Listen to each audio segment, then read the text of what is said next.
Allez, on va voir aujourd'hui comment se prémunir des loyers impayés quand on fait de l'investissement immobilier.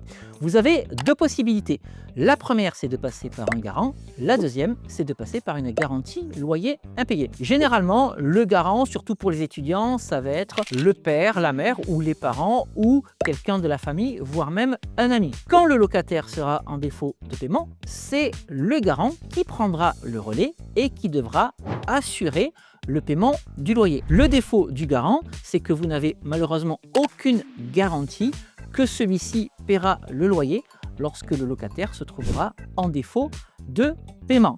Rassurez-vous toutefois, dans 99% des cas, tout se passe bien puisqu'il faut savoir qu'en France, il y a seulement 2% de loyers impayés. Vous avez donc 98% de chances de récupérer votre loyer à la fin du mois. Ça, c'était pour la partie garante. Vous avez aussi la possibilité de passer par une garantie loyer impayé. Et c'est cette garantie loyer impayé qui va assurer le paiement du loyer si le locataire se trouve en défaut de paiement.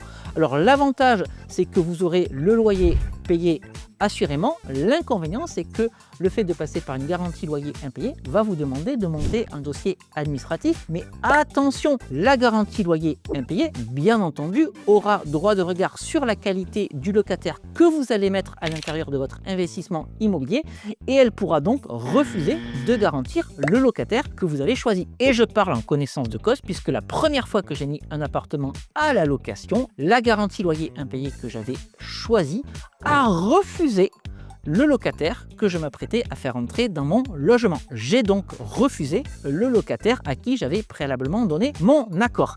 Sachez que vous n'avez pas la possibilité de cumuler un garant et une garantie loyer impayé. Il va falloir choisir l'une ou l'autre de ces deux solutions. Vous avez la possibilité malgré tout de cumuler les deux dans un cas particulier, celui des étudiants et celui des apprentis. Voilà, vous avez le choix maintenant de choisir l'une ou l'autre de ces deux solutions pour garantir vos loyers. Si cette vidéo vous a plu, n'hésitez pas à la liker. Et puis pour davantage de conseils et d'astuces sur l'immobilier, n'hésitez pas à vous abonner.